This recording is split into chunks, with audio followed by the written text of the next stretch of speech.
1, 2, 3. Happy New Year!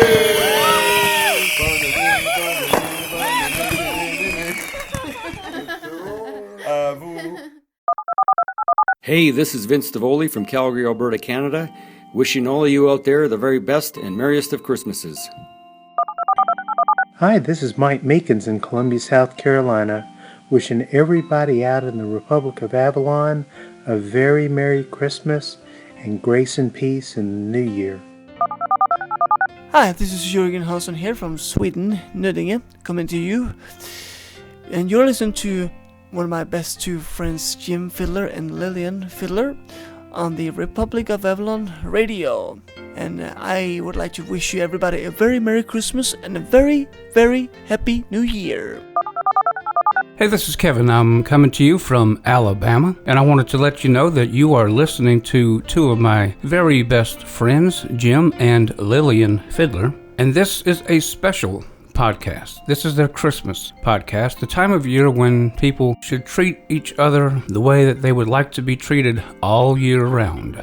So just take this feeling of Christmas with you all through the year and share it with everyone that you meet. You're listening to The Roar. Sono lieto di poter rievocare in poche parole le esperienze delle prime trasmissioni radiotelegrafiche a grandi distanze da me felicemente eseguite attraverso l'Oceano Atlantico il 12 dicembre 1901. Holy snapping bra straps. It's a podcast.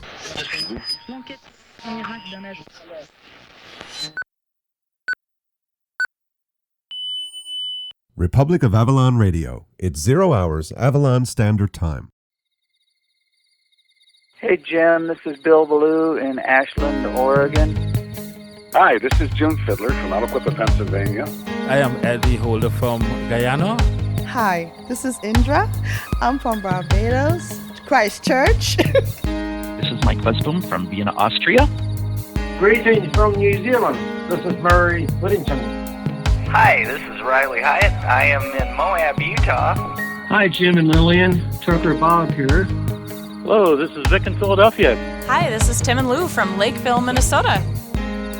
Hi, folks. I'm Ricky Skaggs, and you're listening to Republic of Avalon Radio.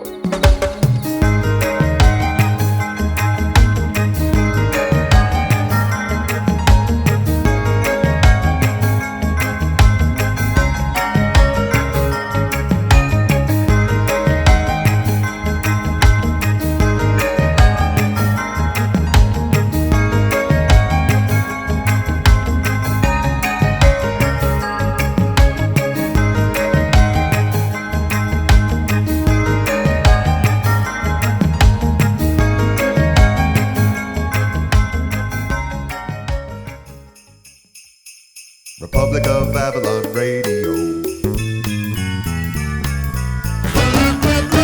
You're with the Roar! Here now is Jimmy Fidler. Republic of Avalon Radio, you are with the Roar. I am Jim Fidler. And folks, it is 2013. Or 2013 or 2013. I don't know what you call it. I think 2013 is a safe bet. 2013, why not? You know, 2020. I'm looking forward to that year. That's going to be a good one. So you wouldn't want to say 2020, would you? When you can riddle off something as convenient as 2020? It's just what I figure. So, a Christmas has come and gone. A New Year's has come and gone. This tends to happen every year. And, of course, it happened this year, without fail. Even though many people thought it might not happen.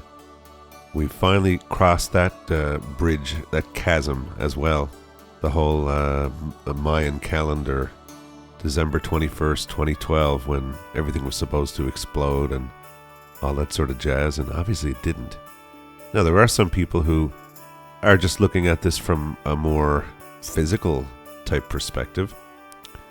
In other words, the planet orbiting the sun, the planet, I mean Earth, and our galaxy and all these sorts of things kind of going around in big cycles. And as they go round and round, some cycles are smaller, and as you go further out, the cycles get larger. And the whole idea of this time period here, it denotes a transitional period, just moving from one epoch or one era into the next. That seems pretty reasonable to me. Some people also talk about it from a more spiritual perspective. In other words, things in space, things around us affect us more than just physically. The energy, what science is grappling with right now, all of this sort of dark energy, dark matter, to try to compensate for all of their math not working correctly and all that sort of stuff. But the whole idea is that, let's say, for example, you're riding in a convertible. You're in an automobile and you have the top down. Well, as you drive through various places, depending on when you're on the highway, there's going to be more wind blowing your hair. When you're sitting still, parked somewhere, that's not going to happen. If you're driving along the highway and you come to an area where it's raining, well, the rain is going to fall down and make you wet. You might want to put the top up. The idea is that as we go around and around on this big old merry-go-round that we're a part of, through different regions and different areas of space as we shift around and travel around, conditions are different in the same kind of way. And these affect people. Just as the moon, the pull of the moon affects the tides and various, women's cycles and moods and things like that. To whatever degree you want to think of that, it is acknowledged that these things, the pull of the moon does have an effect, for example. So, talking about gravity and this and that. But I'm pretty convinced that there are more, let's say, more factors involved with things than just straight gravity. Seems to me that there are other forces. Let's call them unseen forces, which science doesn't like to deal with for some reason. If they're there, they're there. Anyway, so much for all of that. 2013 is here, and we obviously did survive it. I don't know if you feel any more enlightened or not. Maybe the world did end. My theory is I think the world ended a long time ago, so you can ponder over that one. But, yep, all that time and all the, I guess most people eat turkey on Christmas. We don't. We have duck. In fact, today, as I speak to you, is what we call Old Christmas Day. And it's Sunday, January 6, 2013. And we have another duck in the oven. We couldn't resist because we don't get to have duck very often. And boy, I tell you, if you do it right, there's nothing better than a duck. You just can't beat it. So that bird is in the oven as I speak, and I'm just getting this little thing together here. It's been a while. For those of you who are subscribed, this will pop up in your iTunes or whatever, and hopefully you'll be very pleased to see a new entry from us.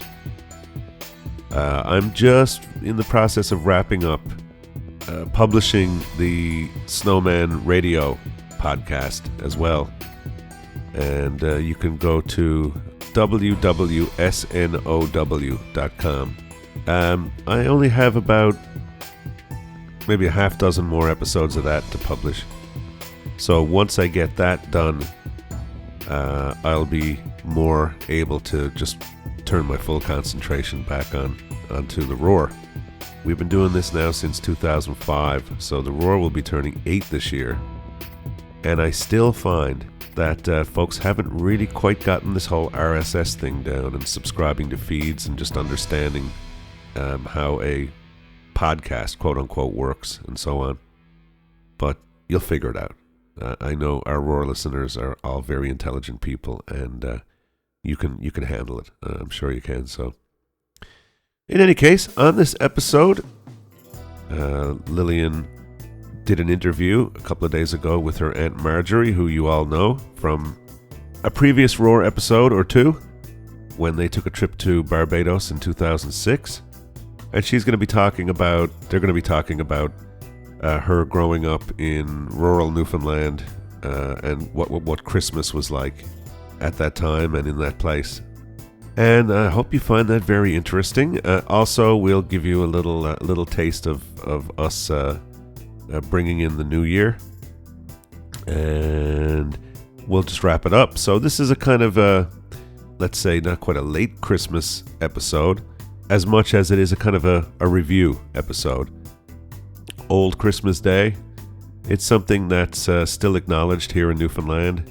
For example, we, as many people, don't put up our Christmas tree until Christmas Eve, and that kind of brings in the Christmas season. And we don't take our tree down and decorations and all that stuff until the day after Old Christmas Day. So tomorrow will be kind of tear down day and get back to normal. And that gives you your full, 12 days of Christmas kind of thing. Keeps it in perspective. I'm not so hot on all of these adverts on television, and people putting up Christmas decorations in August or October or whenever. I like to keep this period just as it is. Keep it special. And so 24th, Christmas Eve, and then the day after Old Christmas Day, pack it all up for another year. So that's what we do. Thanks to you guys for staying subscribed. Thanks for tuning in. We are not the BBC. We are not the CBC. We are not National Public Radio. We are Republic of Avalon Radio.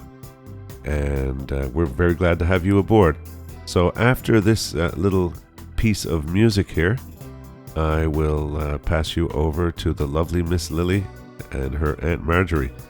And here's hoping that everybody had a wonderful Christmas, and that things in 2013 are beyond your wildest dreams. You're listening to Republic of Avalon Radio.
Republic of Avalon Radio.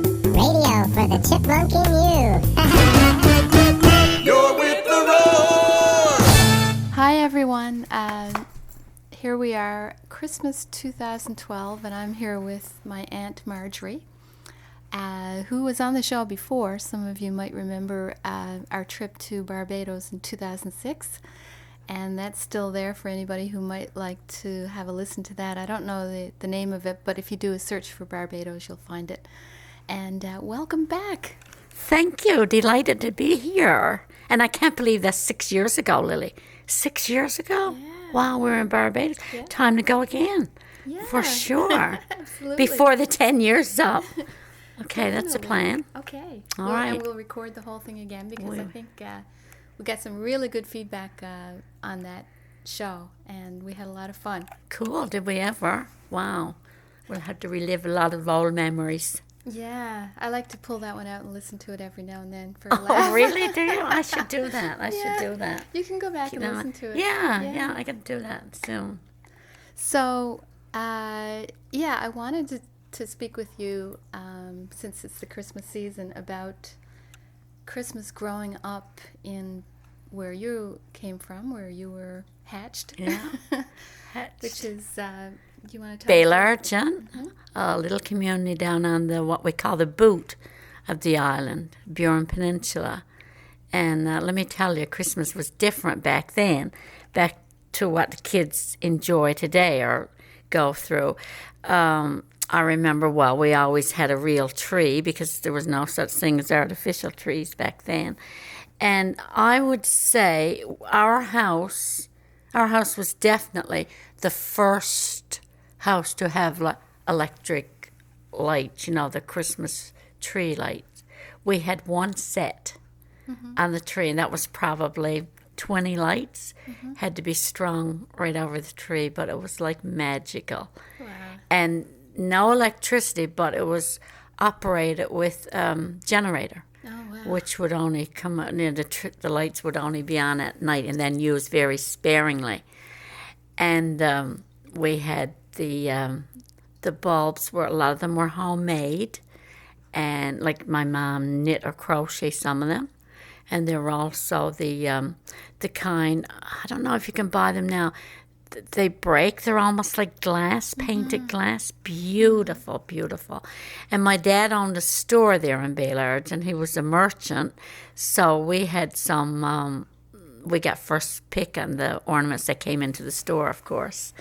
And the tree was the center of attention for us. And our toys were different than today. I got dolls. And dolls. And dolls. That's all I remember getting Christmas, dolls. Yeah. And you told me at one point that there used to be a boat that would come in. You'd order stuff from away, and it would come by boat. Is that the way you got your goods, or your parents got the... Yeah, for especially in the store, my dad would order through the Royal Stores and Aaron Sons and Boring Brothers in here in St. John's. And it would be shipped on what we called the coastal boat or the steamer. Back then it was probably the Barrhaven or the Baccaloo or the Burgeo or one of those boats. But myself, my mom and dad would make a few visits a year in St. John's, so they would pick out things. They would, when they would order, Dad would order for the store. But I think they'd also pick out our gifts for my family at the time. So mine didn't have to come through the... I always felt privileged. So that's my memory. And getting back to the tree, there was a lot of tinsel used in. And we didn't call it tinsel at the time. We called it icicles. I often wonder where that... used to call it that too. Did you read it? Yeah. Which probably came from your mom, you see? I guess. Came from the peninsula. And it took a lot of tinsel to do the tree, or icicles. Packages and packages. They were probably 10 cents a package then. Wow. Yeah, at the store. So what was it like? I know you probably had some interesting traditions, such as food and preparation of how would your mom and dad prepare? Well, I remember my mom, weeks before she would start baking, and she would bake and bake. Cakes, endless numbers of cakes. I can see in the dining room table, on the dining room table, we didn't have central heating back then. There was a parlor stove in the living room, which was only lit on Sundays and Christmas Day. But for weeks before, she'd have the cakes lined up on the dining room table. And they would be light fruit cakes, dark fruit cakes, medium fruit cakes, cookies, thimble cookies, and shortbreads, make your mouth water. Still does make my mouth water. And then she would, just before Christmas Day, probably a few days before, she would set out to icing the cakes. And then she had decorating kit that she'd decorate the cake white with the white icing, and then she would make up red and green in another little bowls, and she'd put like Christmas trees, green Christmas trees, and something red and probably write Merry Christmas on the, very artistic, my mom. Yeah. Mm-hmm. So she would give these as gifts? No, because we had so many visitors. Okay. Like there was an endless stream, especially after Christmas night, at the Boxing night, the mummering started. Right. So we would get like one crowd after another. Wow. So they all got a piece of cake or a cookie. Mm-hmm. And, well, syrup was a tradition, but usually if you came to my mom and dad's house, if the adults would get something a little stronger, I might say. So some of our listeners might not be familiar with mummering, some are, but do you want to just describe what that is? Yeah, mummering, we called it on the peninsula, but I think some people call it jenning. Jenny? But now I notice it's being revived here in the city, and it's, I think Georgetown has a tradition. They're starting it now. They have a parade once a year, and it's called mummering. But it's you dress up like men dress up as women, and women dress up as men, and they put mitts on their feet and socks on their heads. Just anything to disguise yourself, anything to just knock on someone's house and say, can I come in and see your tree? So you'd be allowed in, but usually before you got your glass of syrup and piece of fruitcake, you had to do something like a little jig or something, or a little dance, or it was a lot of fun. And when we were growing up, when I was growing up, I just loved watching them. And half the time I was trying to figure out who they were, like probably be a man with a bra on, outside stuffed, and I was saying, who's that? But if they looked at me, like through whatever they had on their head, sometimes just flour sacks with slits cut, I was scared to death of them. I don't know why. Sometimes I had nightmares about them after. But of course, when I got old enough, I joined in the mummering and started going too. Right. I think that tradition started in around Harbour Grace. Okay. Or Carbonear, I believe. Mm-hmm. But I suspect it was brought from the old country. Right. From England or That's what I'm thinking. My father's people came from England and my mom's people came from Scotland. So I'm thinking that the custom was brought from the old country. Mm-hmm. And another tradition, getting back to the food, my mom always made Christmas pudding, the old English tradition of the plum pudding, like your mom makes now, and we all enjoy. A tradition that's been handed down. I just hope it keeps going. And the plum pudding was always traditionally lit. And our tradition was you lit it in the kitchen and brought it lit to the dining room table. Mm-hmm. Mm-hmm. And as growing up, my mom used to say, now I was the youngest, so I don't remember other kids, they were all older than me, but she said the tradition was the youngest brought it to the table. Oh, okay. I often wondered they were trying to get rid of the youngest. It seemed like it was always my job, but my mom always hovered over me just directly behind me, just in case of flame. Sure. Well, I just read that in the 1800s in England, it's not where it started, but it was a tradition for everybody in the family to mix the cake. Oh, really? And, yes, and they used to put a silver dollar in the cake. Ah. And it was supposed to be luck for whoever got it in the cake, whoever got the piece with the silver dollar in it. Okay. But apparently there were some tragedies too, because some people actually swallowed it. So it's not very funny. But I'm wondering, doesn't the commissariat house have something like that every year? You can go and help where they make that cake or the pudding, and you can help stir it. Oh, really? So that may be where that came from. Yeah. Interesting. It's like a family sort of thing, tradition. And to bring, I guess, good luck. Yeah. And just whatever, stirring and get them together, I guess. Yeah, I guess so. When they were stirring. Uh-huh. Interesting. But, back then, like my memory is, my dad had we used to call it a store, And I remember all the excitement building before Christmas, They'll soon have the toys in. They'll soon have the toys in. So I remember, too, the carpenters would come in and build a special shelf over the counter, like a display area that the kids could come in and look at the toys. And there would be slides, the slides with the metal runners. Right. We call them slides. Skates? Not a lot of skates. No. They were like out of People's League back then. Right. Can you believe that? Wow. Skates. A lot of spin tops. I remember spin tops. A lot of dolls. Mostly dolls. A lot of gun and holster sets. That was the most popular. And you could just see the delight and when I think of it, so little, and delighted them so much. Yeah. They were so excited. And the shops would stay open. Probably the week before Christmas, they'd be open until 8 o'clock. That was a big deal. And you'd see the lights, like shining on the snow outside. The shops are open.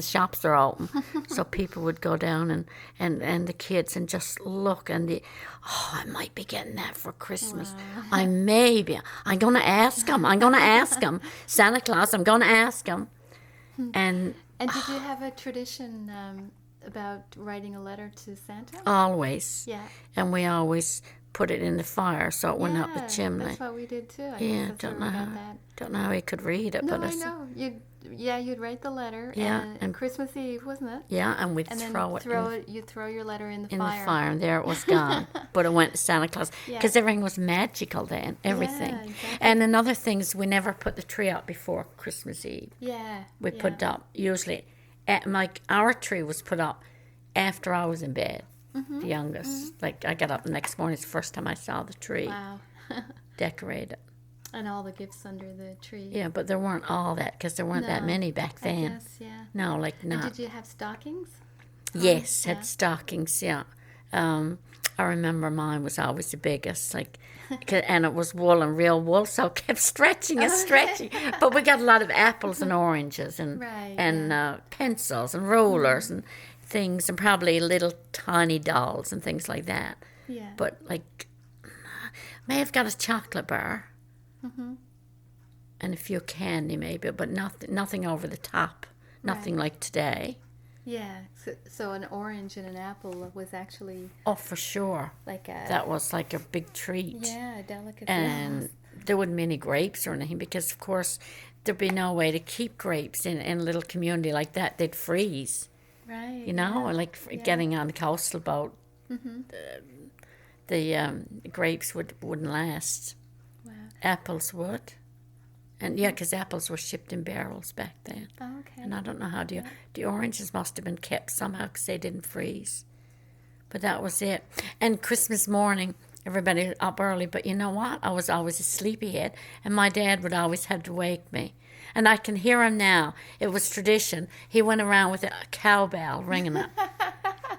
He said, he was here. Santa Claus was here. It's time to get up, sleepyhead. So they always made fun of me for that, sleeping in. So, that's some of my memories of Christmas. What about what would you have for eats, for dinner, and any little delicacies and things like that? Was before the turkeys. We would probably have a goose or a duck, because my mom kept, she had her own ducks. And I think my grandfather kept geese. So that was what we had usually. A duck would have been a big thing, or a goose. And then, of course, the Christmas pudding in the evening was lit. And then we had a lot of jelly and custard. The red and the green. Mom always had red and green jelly for Christmas Day sometime during the day. And, of course, there were no refrigerators back then. She'd have to put out in a cold spot what she called the pantry, which was cooler, no heat back there. But it didn't freeze, but that's where she would keep it, to let it sit. And I guess all the vegetables came from the root cellar, things that were grown Yes, in the area? they're all homegrown. Yes. And my grandfather had a root cellar, so that's where the veggies were kept. And the salt meat back then, the traditional, they were in big barrels. And they were sold in our shop, as we call it. There was one big barrel of salt beef, one big barrel of salt riblets, and another big barrel of salt pork. Mm-hmm. And when I'm talking big, I'm saying like, I'm thinking maybe a barrel, like a drum size, probably 100 pounds or something. Uh-huh. Huh. And you just go and ask how many, for how much you want it, say a pound or 2 pounds, and they would weigh it up. What about cheese? Was there anything like cheese or cured meats and things like that? Cheese came in like wheels of cheese, right. Mm-hmm. And that was all cheddar, mm-hmm. And it was cut in the store and weighed out. Say if you want half a pound or a pound mm-hmm. of cheese. I remember that store from a really young age. Do you really? How there was the brown paper on the roll. Yeah, so it was. And the twine. Yeah. And the girls that worked there was always a clerk in the store. They could always break the twine. They'd go with their... Right, yeah. And I could never do that. And they used to try to teach me, and every time I did it, I got a cut on my, like on my finger where I tried to... Yeah, it really hurt. I don't think my dad or mom could do it either, but the clerks always learned how to do it really fast. Because they wrapped the packages and tied twine after. Right. Yeah. So how many people lived in Bail Argent at that time? At that time, I'd say you're looking at 500. Mm-hmm. Bit different today. I'd say it's down to 100. So that was quite a lot of people. It was a lot, and because there were a lot of the people went fishing there, of course, and then there were herring factories there. Mm-hmm. There were 3 herring factories. My dad had one, and there were 2 other ones. Wow. So that kept people employed. Right. They came from all the little communities around and stayed over when they were working at the herring. They had bunkhouses up over the herring factories, so they would stay there. So that was a booming little community, really, in its day. Mm-hmm. So. And would you go to church? Would everybody go to church on Christmas Eve? Christmas Eve. Okay. We would go. And now, very few times would there be a minister way back. Mm-hmm. The teacher or the lay reader would hold the church. Uh-huh. And there was always a lady always someone who could play the organ. Mm-hmm. And we sang Christmas carols. And I think the church started around 11. We got out around 12. Couldn't wait to get out.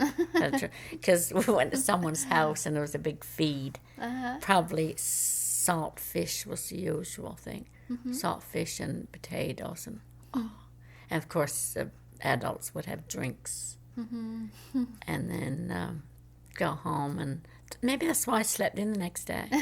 Probably. Maybe they gave me some drinks to make me sleep in. Yeah. So where would the alcohol have come from? St. John's or St. Way Pierre? back, probably a lot of it came from St. Pierre. Yeah, right, I can remember. The big bottles and cases of alcohol would come from St. Pierre. Yeah, and Granddad would go over, or his schooner would go over there? Yeah, his schooner would go. Which is not very far, actually, because Bail Argent is not very far from St. Pierre. Just, it would go, down around St. Pierre's directly across from Fortune. Mm-hmm. So it wouldn't be all that far to go in the boat. Probably put in on its way, because the schooners would go to North Sydney for a load of coal. Mm-hmm. So on the way, they'd pick up their orders in St. Pierre. Was a lot closer than St. John's. Yeah, and that was the only place to get. Other than that, you would have to order it, and it would come from rail from St. John's to Argentia by rail, and then from Argentia to Baillargeon by the coastal boat, and you're looking at over a week. Really? For sure, to get an order through. Well, I bet you could get some really interesting things in St. Pierre, too, right from France. Oh, for sure, yeah. Very popular for us perfumes. And a lot of smuggling went on. Still does, actually. I'm sure. I remember this lady down Baillargeon, she was big. She was big size. She had big bust. And she was going to smuggle some perfume back. So she proceeded to put the bottles of perfume, really beautiful perfume, down in her bosom. And on the way back to Newfoundland, the boat they were on, it got really, really rough, high seas, and she felt a bit nauseous, so she had to lie down in the bunk, and the bunk was hard, of course, and you know what the men were used to in the bunks. And she lay on her stomach because it was so bad, and several of the bottles broke. Oh, no. Great. And she said, now how am I going to get through customs? I'm going to be stinking of perfume.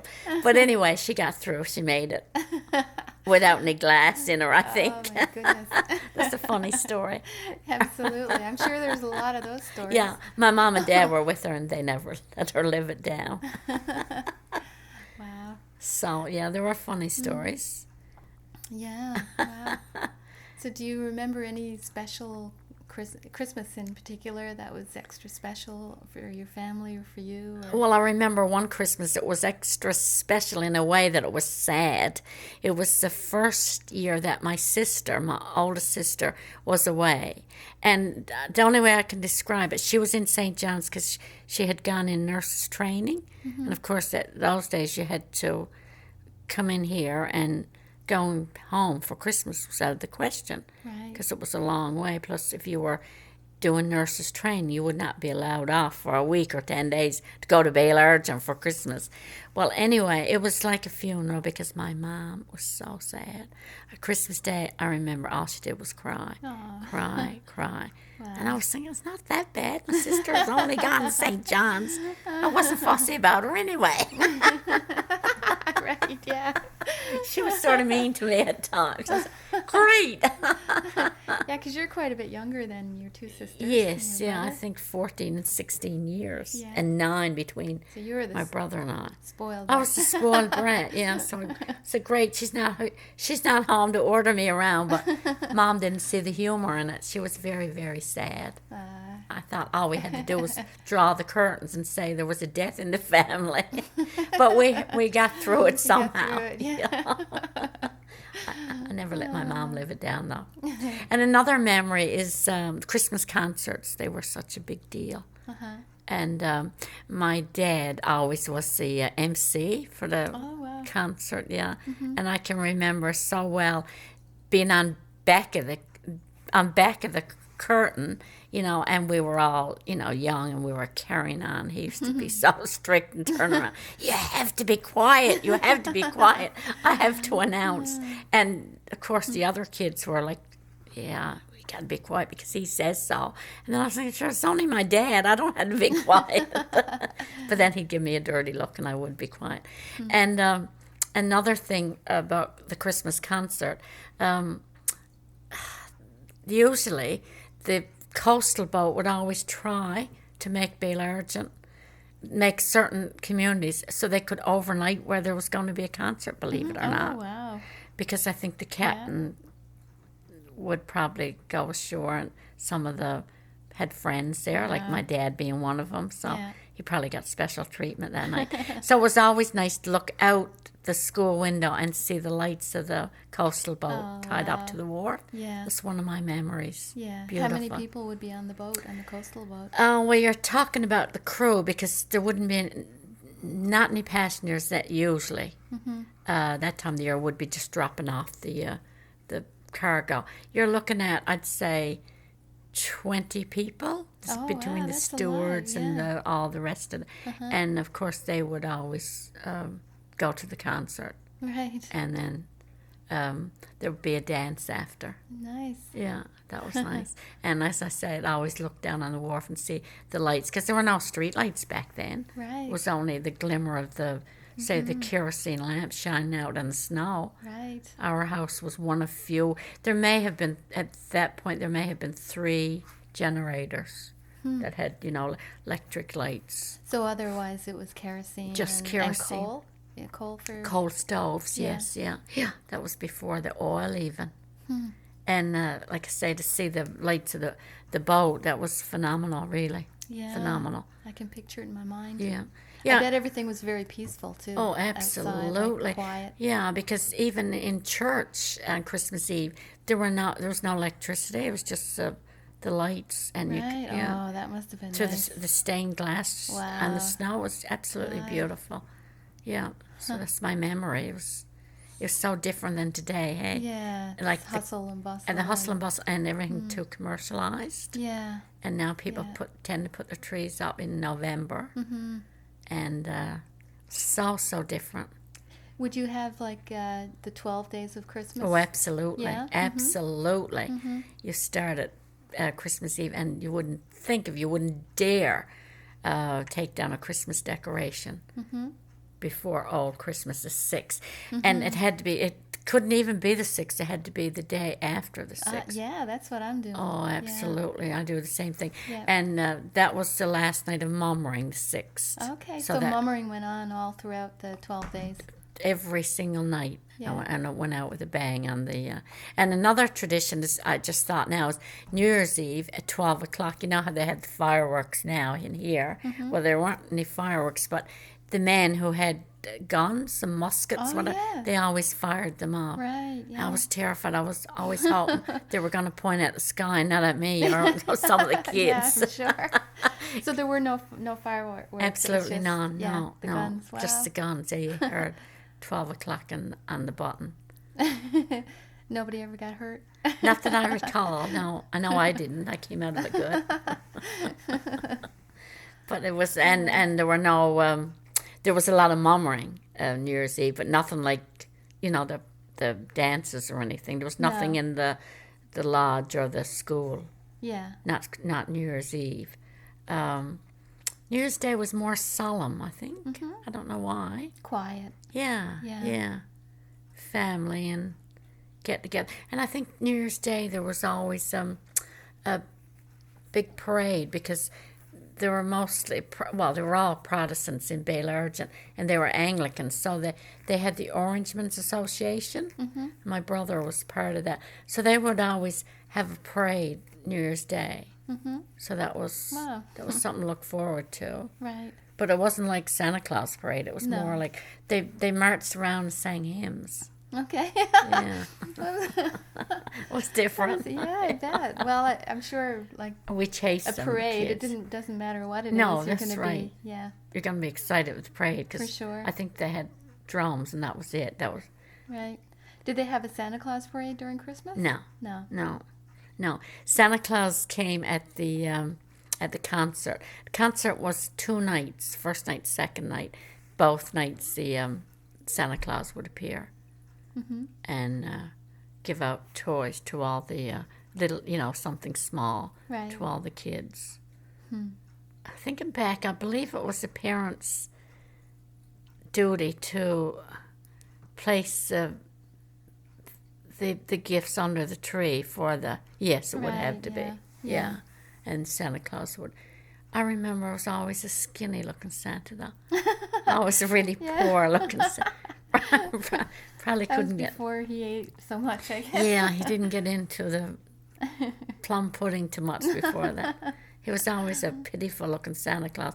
And then when we got like 7, 8, and 9, when you get that doubtful stage, I don't really think there's a Santa Claus.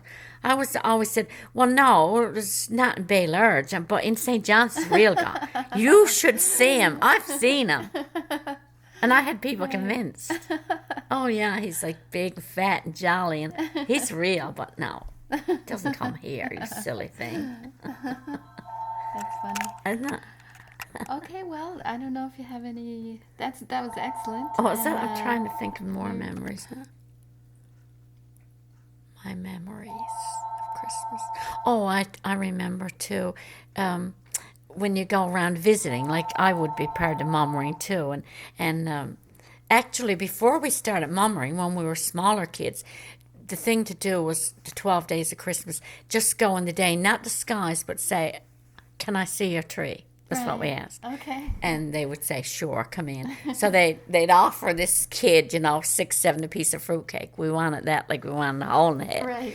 And a glass of syrup. And the syrup would be so watered down. It was like...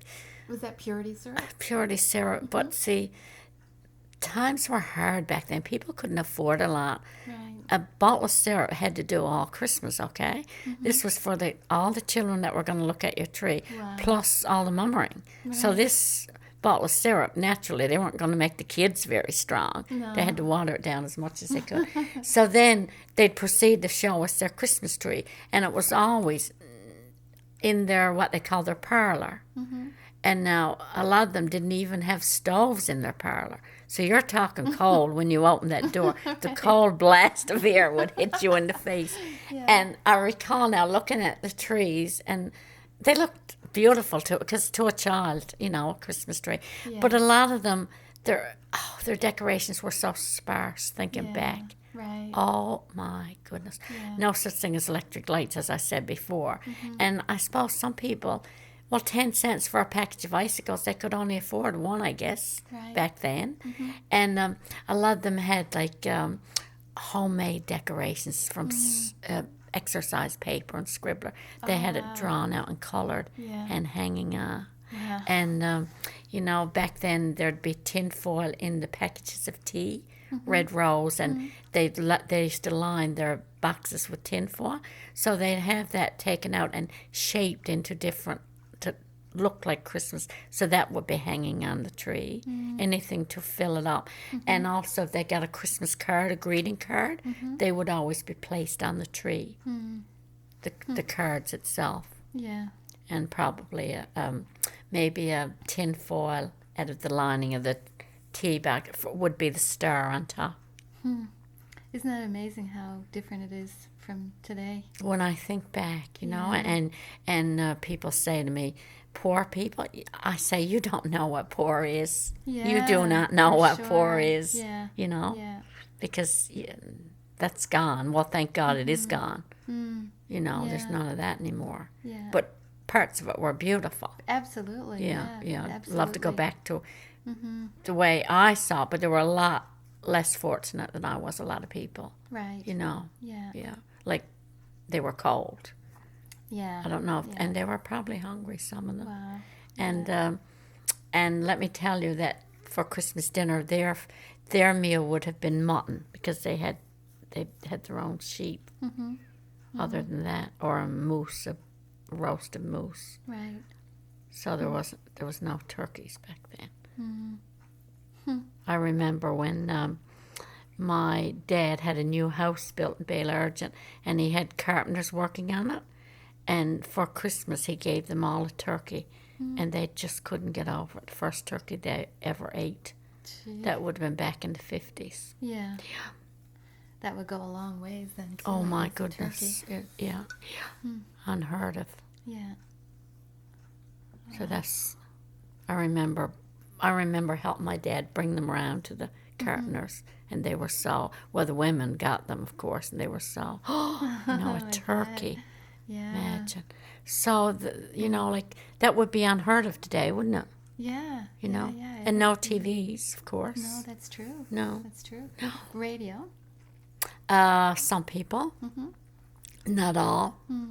And I remember the radio was very sporadic because we lived down in this little community, and I suppose the nearest station would have been... I think we got a lot of Nova Scotia stations.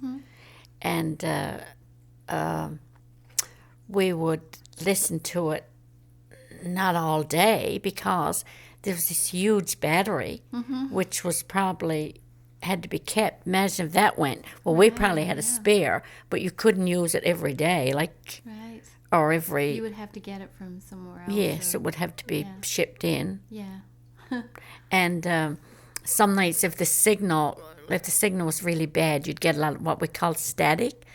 I remember they had an aerial outside, a metal aerial, and my brother would I don't know how we learned this, or he must have picked it up from someone.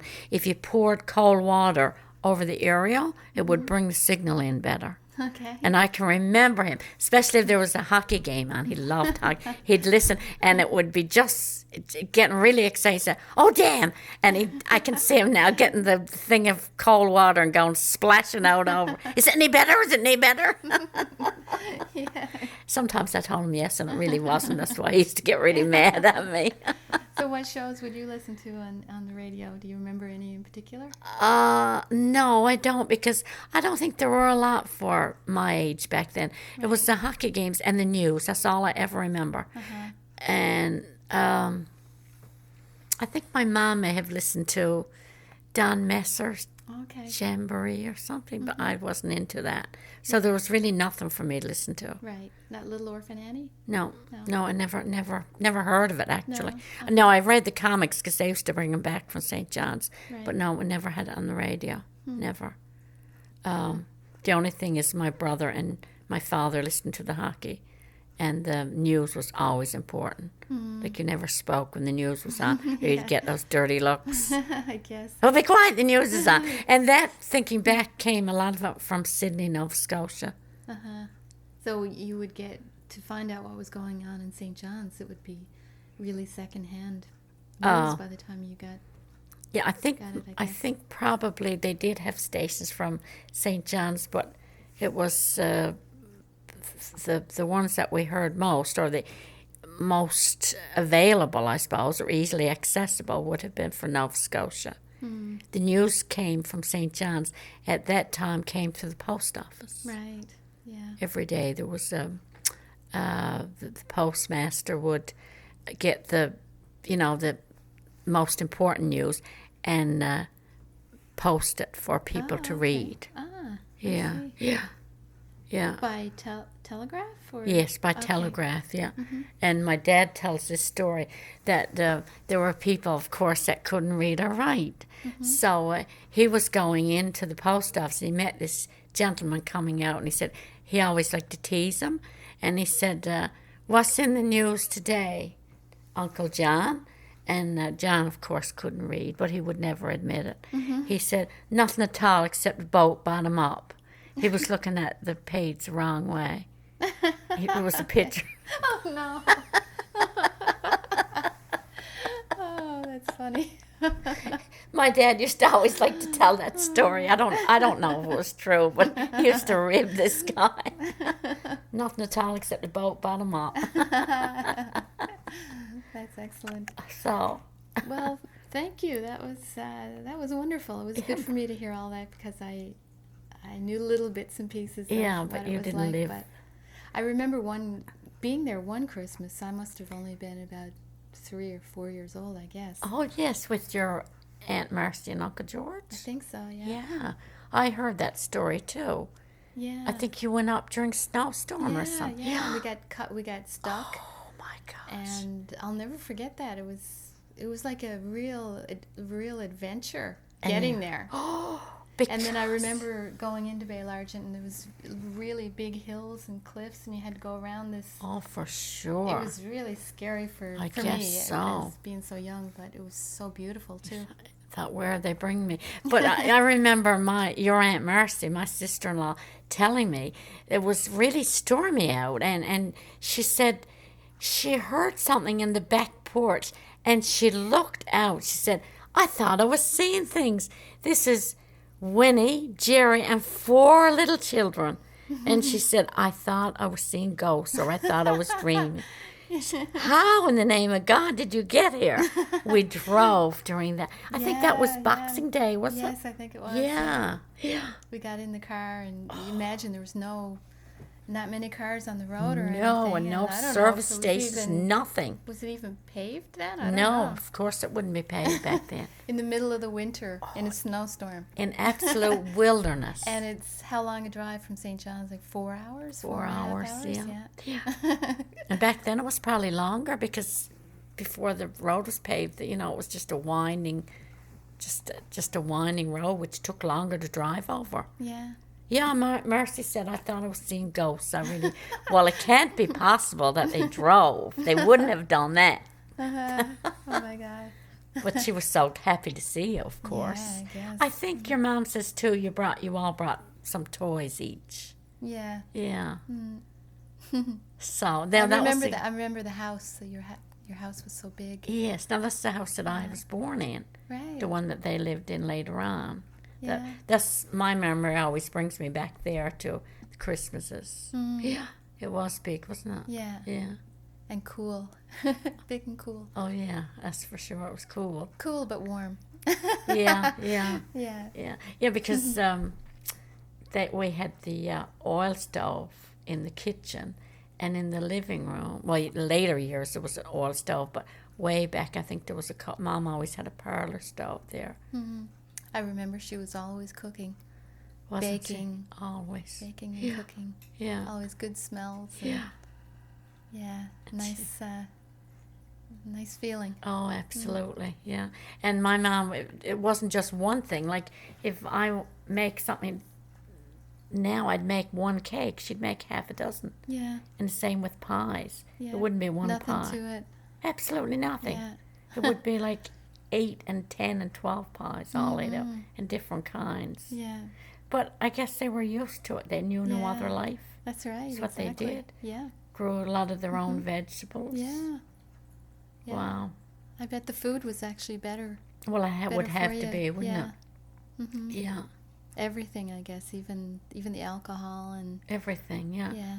The meat. And the meat, the cows and hens and chickens weren't forced fed. Right, yeah. They grew it, it was natural. Yeah. There were no insecticides on the veggies. That's right, yeah. So it had to be better, didn't it? For sure. Yeah. And we got our eggs, which came from the chickens, which again they were natural, and so they had to be good. Imagine how much better it probably tasted, even though you might not remember exactly. No, but if we could go back. I can remember, and the milk, Mom would make she would do her own pasteurization scald. It would be scalded on the stove and then left to cool, and the cream skimmed off the top. Yeah. That was so good. Oh, wow. Yeah. Oh, my. And she used to make her own butter. Yeah. She had the churn. Yeah. Oh, that would be good. Oh. And you know what? And bread, of course. And I hated that butter. Really? Yeah, because I could go to the store and buy margarine. And that's what everyone had. And I said, they were so lucky to be eating margarine. That was the beginning of the end right there. Was the beginning of the end. Yeah. It was. Yeah, I said, I would give anything to have that other butter. Mommy said, you don't know how lucky you are. Yeah, that was the real butter. Yeah. No. Wow, you'd kill for that now. Absolutely. Yeah. Yeah. Even the real butter you get in the supermarket now is not the same, is it? No, not like the churn butter. I don't think I've ever tasted that. I may have at one point, but yeah, maybe. I don't recall. You may have had some of Mom's, when you were, no, probably not, maybe one or two. And I remember George making ice cream in the winter. Yeah. That was so good. Oh, yeah. The homemade ice cream. Real good, from snow? From snow and salt. It got the salt from the real coarse salt from the herring factory. Wow. And we'd make the snow wasn't polluted or anything either. That would be so, well, you imagine the snow was so white. There's no pollution. Right. Wow. And he'd make the salt and snow, wasn't it, or ice, crushed ice, was it? Oh, that was so good. Yeah, with the churn. The churn. I can taste it. Was it a wooden bucket or something? Wooden bucket and all metal. The churn was metal, wasn't it, inside? Yeah. And it was a lot of work, though. I guess. For one thing of ice cream. Yeah. Oh, man. I don't know how it was made. Eggs and vanilla, I think. Yeah, that sounds about right. Yeah. And I don't know. No, my brother had probably a bit of rum in it, too. Yeah. Oh, I got another memory. You know what my dad used to do every Christmas morning? He would take a full bottle of dark rum, put butter, to me it was a big block of butter, but it was probably the fresh butter, do it on the stove. Then Mom would make the fresh eggnog with eggs, and the ladies, I wasn't old, would have their hot rum with a little eggnog. I think the men drank theirs straight up. Hot rum? Hot rum. Wow. But I was thinking, sure, that would go right to your... They were probably drunk by lunchtime. Oh, God. Make no wonder they were always having naps in the afternoon. I was going around saying, when are we eating? Yeah, I guess. But thinking back, that was always one of my memories. And I was mentioning it to Marcy the other day, George's wife, my brother's wife, and saying, do you remember? She said, yes, I certainly do. Mm-hmm. First, when I married George, I said, what are they doing drinking this hour in the morning? I said, a full bottle of dark rum. Oh, my gosh. Would go into this, and they would always, her and my mom and Dad and George. Now, her and Mom would mix theirs with a little eggnog, so theirs would be a little diluted, I guess. But George and Dad would have the rum and butter. I said, almost like, why not swallow a live grenade? Cholesterol City. But that was the Christmas tradition. Wow. Christmas Day. Well, that's neat, actually. It's not. Just to be able to forget everything and do Yeah, that, I you know? guess so, Like, not yeah. like you drink every day like No, that, exactly, of course. But no. once a year, just to kind of... And, yeah, and why I'm not? wondering where my dad got it. It's too bad I never thought of asking him. Yeah. I don't know if he got it from his dad or... Maybe I'll try that one next year. Yeah. Or you know what we should work on? Wonder where that tradition came from. Yeah. Because I don't think my grandfather would have done that. I think he was a bit too straight-laced to do that. Or my grandmother would have hit him over the head. I'm not sure. But, Big Mom. Was that? Yeah, Big Mom, yeah. Big Mom and Pop. But my dad picked that up somewhere along the line. No, Maybe it was from... could have been from some other... One of his friends or sailor. Yeah, it could be. Or a traveling salesperson. Yeah. But he must have liked the idea and said, I'll try that one. Why not? That's one worth trying. I never got to partake of that. I was always too young. Anyway. You missed out on that. Yeah, I missed out on that one. Well, you can always start it off again. Yeah, for sure. Yeah, do the cholesterol thing. But that's that's another memory that just came back to me. So. Well, I guess that was like going back in time. It was. For me, it was very, very nice. Me too, going back in time. Yeah. Like I say, it was very peaceful. We didn't have not nearly as much.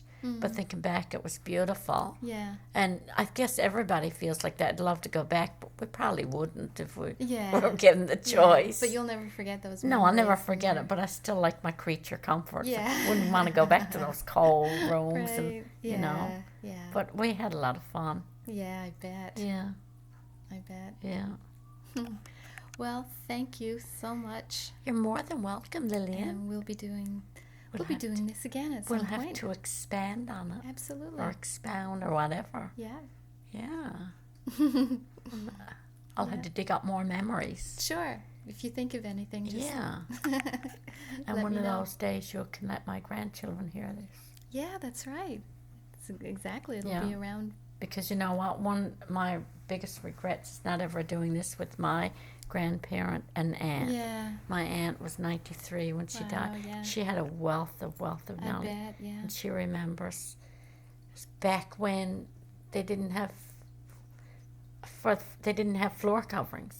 They had sand on their floors, and they cooked in those big hearths. And what a shame we didn't get that documented. What a shame. I'm really interested in doing that with people because it's going to be lost. It's going to be lost for sure. All the traditions and some of them, like your mom would remember more than I do. Of course, exactly. A lot earlier than especially Christmases. Maybe we'll get her for next year. Yeah, and of course it's not just Christmas. It's other times, other. So if other traditions. You listeners out there like this, what you're hearing, and you would like to hear more about times gone by, I guess what it was like, especially here, because that's what we know, that would let us know. And we'll do more of that, because you've told me so many things, too, some very interesting things about life, you know, your grandparents. Yes, my grandparents, Yeah, very interesting things. And Pop. Oh, yeah. Pop, who was sort of medicine person? Yeah, yeah. He didn't have any training. No, but just came natural, or I don't know if he learned it from someone. There again, we don't know. Yeah. He was... he used to make charms, he said. He used to, and put around people's... Their hands and necks for their toothaches, especially. Mm-hmm. He would charm. Yeah. I've often sat in their kitchen and heard a knock at the door, and this is some child. Mm-hmm. When I got the toothache, and my grandfather would say, "You want it charmed?" They'd say yes. So he'd always go to the shed with the person, and I don't know. I used to beg him to tell me. He'd say, "No, you know I can't tell you that." But I recall there was always a knife involved. So I was scared to death he was going to bring blood on the poor child who was going. He said, no, it was nothing like that, trust me. So I'm thinking it had something to do with wood, or maybe he put the knife in. Something tells me, I could be so wrong, but I'm thinking maybe I sneaked around someday and found wood that I saw the imprint of a knife or something. Something told me it had to do with the junk of wood or something. Yeah. I could be wrong, I don't know. And he was part Mi'kmaq, is it? We think so, because he could sneak up on you from, you would not hear, just like the mouse. So we always thought he had Indian blood in him. He looked like it. He certainly did. He had the high cheekbones, and he could walk. He used to walk to pick up the mail from Baylard. He used to walk 18 miles a day. 18 miles, 9 miles over to get the mail, and 9 miles back. He would, as soon as he got outside the community, he would take his shoes off and hang them around his neck. He would never wear his shoes when he walked. Then just before he got to the community, Bain Harbour, he'd put his shoes on again. He wouldn't be seen in the community without shoes. So there again, we said his soles were very tough. So a lot of Indian in him. Yeah. So. Interesting stuff. Yeah. Well, we'll continue this conversation. Oh, for sure, because we could go on and on. Absolutely. Not just Christmas. There's so much, very absolutely. much. And your husband, Harold, my uncle. Yeah. Uncle Harold. I'd love to interview him, too. He grew up in Mount Cashel Orphanage here in St. John's, and he was telling me a little bit about that today. And we got to pretty pick amazing it out of him. stuff. Yeah, we'll pick away at him. Yeah, I'm sure. I think with Harold, if he didn't know he was being taped, he'd open up a lot more. Right. Like, it's only a lot of his memories in Mount Cashel is only the past years he's shared them with me even. Yeah, wow. Yeah. Like the story of the suitcase, I only found that out 2 weeks ago. Wow. First time he's ever told me. He wanted a suitcase for all the children were asked what they wanted, because they were going to New York and getting, this American couple were interested in the orphan. So they were going to New York and getting donations of gifts. So the children were asked what they wanted for Belvedere Orphanage and Mount Cashel. And whatever they wanted, within reason, of course. Like, the girls might ask for a doll, and the guys would ask for guns. And Harold asked for a suitcase. So you can imagine all the ribbing he got from the rest of the kids, his 2 brothers, and all the boys. Yeah. A suitcase? What in the name of God are you doing? He was planning the Great Escape. I think he was too. But he wasn't too subtle about it. No, I'd like a suitcase, please. And a map. Yeah, that's right. Anyway, he's sort of reluctant to share some of the stories, but maybe they're just going to come out now. I don't know. It's good to talk about all that stuff and share it, actually. Yeah, absolutely. With other people. Yeah. All right. Well, we'll sign off now, because we could just keep talking forever here. Yeah. Well, thank you. I really enjoyed it too. Yeah, I'm glad. I'm so glad. It's been a struggle for us to get together. Absolutely. Oh my. Yeah. There's so much going on, and Christmas is so busy. Well, here we are in 2013 now, and caught up in the hustle and bustle. Exactly. But as both of us know, Christmas doesn't end till the day after Old Christmas Day, which is Sunday. This coming Sunday. Old Christmas, I think, is it? Yeah. Yeah. So, Monday it'll be all over. Yeah. And then we'll continue next year. Yeah. Or you never know, we might do it in Barbados sometime. Yeah, there you go. Stay tuned. Dream on. Thank you. Thank you. Republic of Avalon Radio.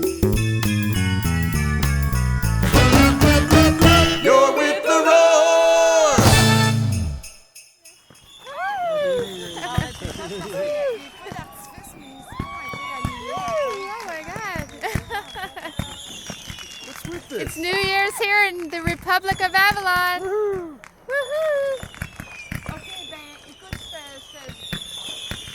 It's the new year, 2013.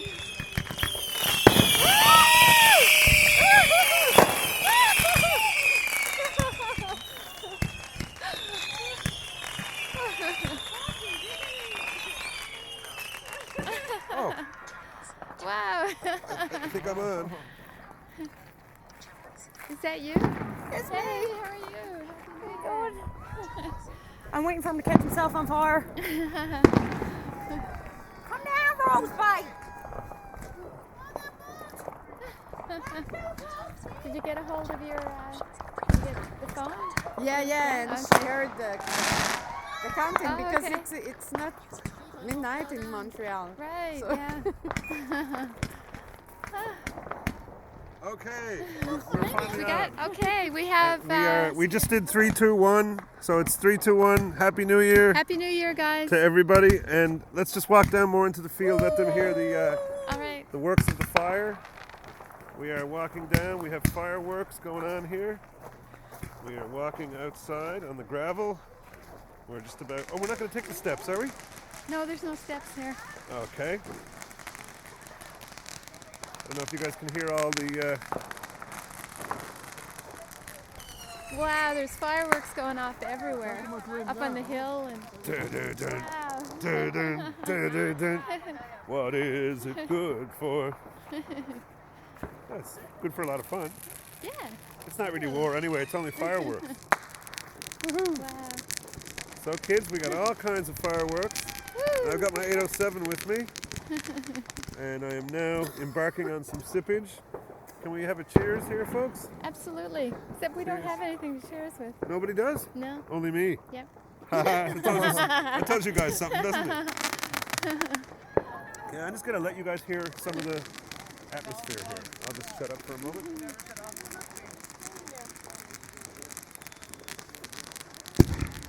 Whoa. That was a fast Look at the red one, Lily. Look. Oh my God. Look at that. Spaceship coming. Yeah. And some That's what it's distant like, ones. isn't it? We can hear Yep. some. Can you hear the Hey, fireworks, Happy New Fernando? Year. Yep. No two jinx. Hey, Happy New Year. This is our neighbor. This is our neighbor Rose next to me here. I had to see if you were used to go to. Did you go Mexico? Yeah. Yeah, that's it. That's where I see you. Oh, there's another one. Wow. Bonne année. Happy New Year. Yeah.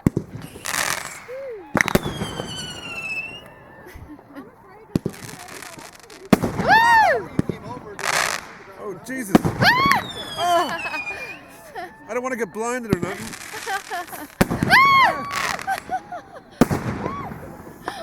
You missed.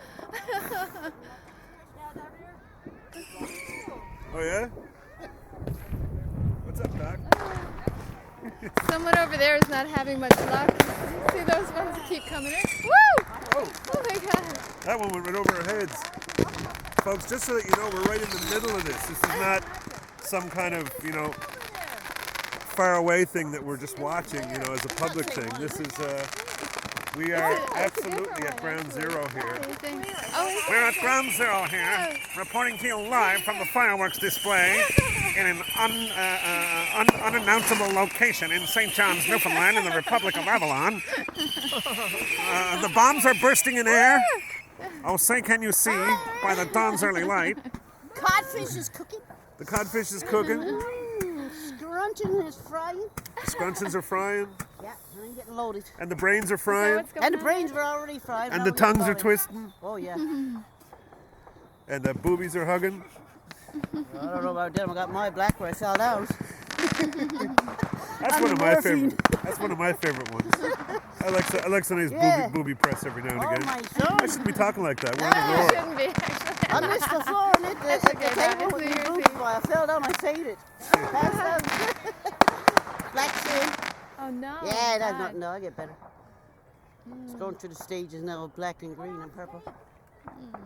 And by the way, folks, it's just right around the freezing mark. It's probably like 2 degrees, 1 degree, something like that. So it's, we're walking. I'm standing just on gravel here. There's no snow or. Yeah, and I'm smoking a cigarette with no gloves. And she's smoking a cigarette with no. And the moon is out. And the moon is out. Yeah. It's not bad, really. It's nice. Really nice. It's nice to be mild. Like when I say 1 or 2 degrees, I mean Celsius. So it's actually about 34, 35 degrees, something like that. But because it's 34, 35 degrees.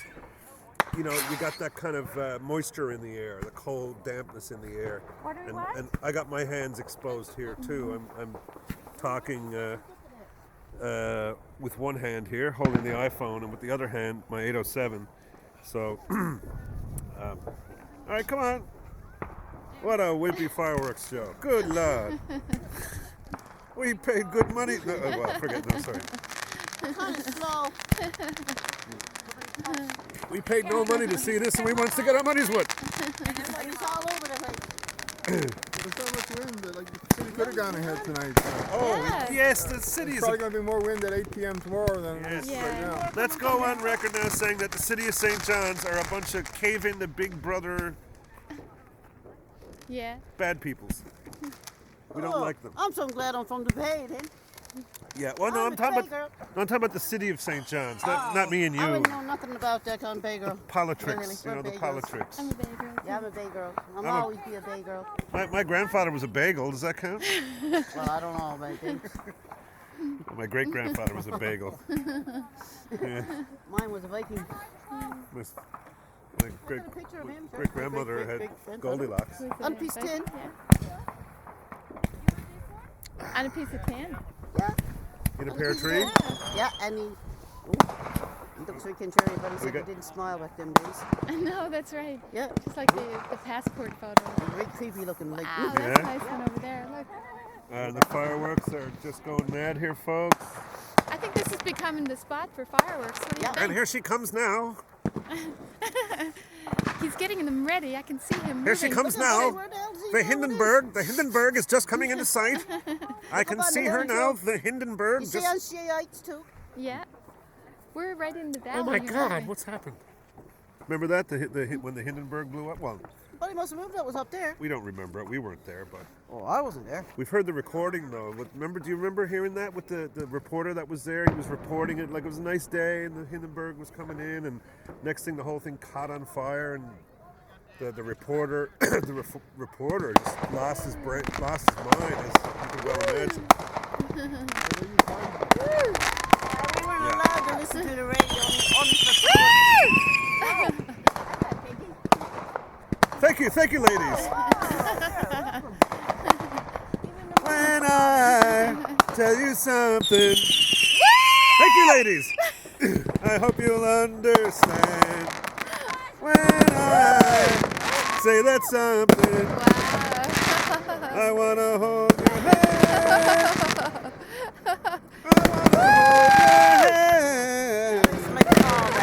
Look at that one. Oh my God. Gland. I think they're going to have the competition here now. What, for singing? Look. Sounded like Screaming Girls to me. That's what I was doing there. The people sing, Screaming Girls. Screaming Girls. No, it's petered out for the moment here, folks. Whatever Peter had to do with it. Why doesn't it pall out or? Palling out would seem to make more sense, like a pall fell over the place. Why do things peter out? I think they should pall out. And when things just won't quit, they should be saying it should be they just won't job out. Oh, here we go. Wow. Are they there? I guess they're there. Wow. I don't know, maybe we lost I think our fireworks are kind of... Oh, we're back on. We lost the comm for a moment. The conch. There we go. Okay. Oh, here we go, folks. That looked, excellent. Yeah. Go, Habs, go. Let's go, Bucks.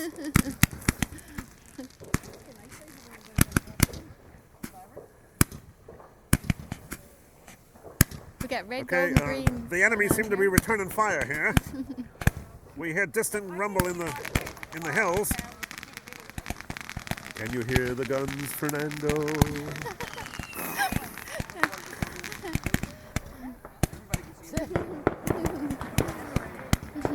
Oh, but sure. Turn the lights. This is it. The night. Come on, rehearsing and listen up, parts. We know every part by heart. What's up, Doc? Oh, that's a nice one.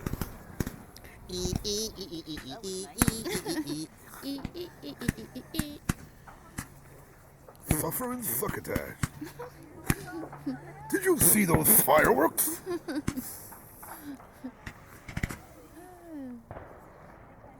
It seems to be dying out a little. Seems to be dying out a little bit, folks, Yeah. here. What a beautiful night. Should we make our way back up? Maybe we should. Okay. We are going to sign out from here and get back. That's why he wants to go home. Get back. No, it's not finished. We're going to sign off. So please hold all comments and thoughts just for a moment whilst we get back to the house, which is very, very near and dear to us. 2 feet. Yeah, it's not very far. Actually, hey! Oh, that was a good one. Squealy, aren't they? Squealy ones, yeah. All right, we'll catch you in a bit. All right. Happy if you want New to Year. pop into our place, the door's open. Yep. We have Feel lots free. of food and Come in and have Oh, don't mention all food. kinds of stuff. Come in and have a weenie. Have all kinds of. Oh, well, thanks, Jim. I got my Hi. what's it called? I got my schmaltz on. It's New Year's Eve, There's you know. people up on their verandas watching the fireworks. People up on their verandas watching the fireworks, and we're making our way back up now, folks. I don't know. It will cack out at some point because we're on the cellular data now. And as soon as we get up near the house, it'll probably not make a smooth transition. It'll probably drop us from the cellular, and then we'll have to get back onto the data, onto the Wi-Fi. So just stand by. Nobody key up. Just wait for a moment, and we're just making our way, walking down the street, and more fireworks from the other direction. Car going by. You can hear the tires on the pavement there, the studded tires, and we are almost at the house. I haven't heard Zello drop yet. Cool. But it's sure to. Well, maybe it won't the other way. Maybe it'll just keep us on the cellular. Fascinating. Well, we are just going up over the steps to our house. I have the keys, so I got the key to GP. So I'm going to set all the prisoners free. Putting the key in the door. You can hear the people up on. Yeah, it's nice to see the other side. Yeah. And we are in. Over.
a Root Cellar production.